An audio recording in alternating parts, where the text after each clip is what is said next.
Nous avons notre lecture d'aujourd'hui dans le livre de Matthieu, chapitre 5 du Nouveau Testament. Voyant la foule, Jésus monta sur la montagne et, après qu'il se fut assis, ses disciples s'approchèrent de lui. Puis, ayant ouvert la bouche, il les enseigna et dit: Heureux les pauvres en esprit, car le royaume des cieux est à eux. Heureux les affligés, car ils seront consolés. Heureux les de bonheur, car ils hériteront la terre. Heureux ceux qui ont faim et soif de la justice, car ils seront rassasiés. Heureux les miséricordieux, car ils obtiendront miséricorde. Heureux ceux qui ont le cœur pur, car ils verront Dieu. Heureux ceux qui procurent la paix, car ils seront appelés fils de Dieu. Heureux ceux qui sont persécutés pour la justice, car le royaume des cieux est à eux.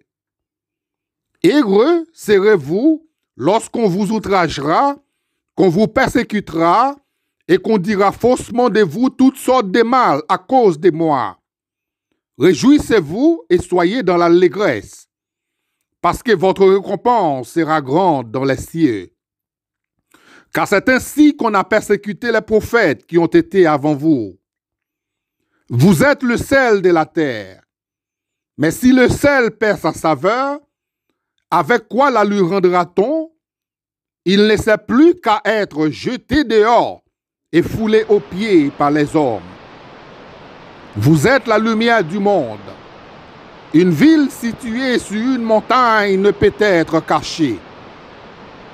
Et on n'allume pas une lampe pour la mettre sous le boiseau, mais on la met sur le chandelier et elle éclaire tous ceux qui sont dans la maison. Que votre lumière luise ainsi devant les hommes, afin qu'ils voient vos bonnes œuvres et qu'ils glorifient votre Père qui est dans les cieux. Ne croyez pas que je sois venu pour abolir la loi ou les prophètes. Je suis venu non pour abolir, mais pour accomplir.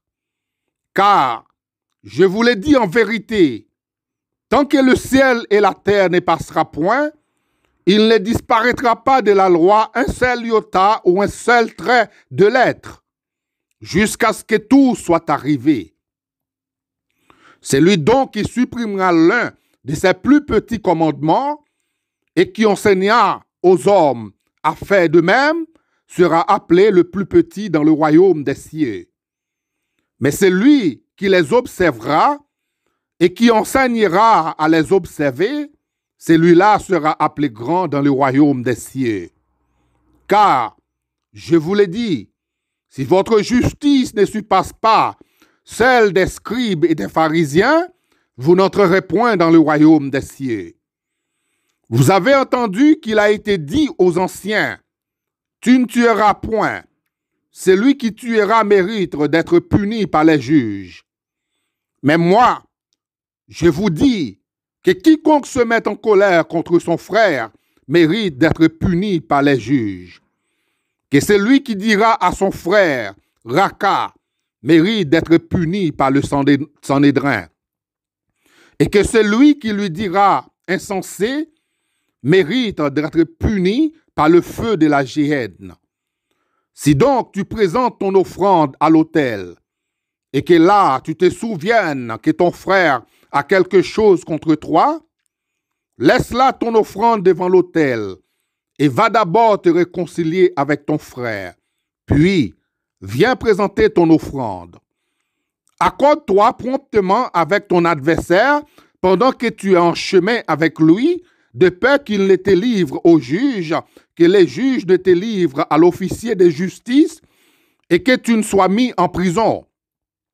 Je te l'ai dit en vérité, tu ne sortiras pas de là que tu n'aies payé le dernier cadran.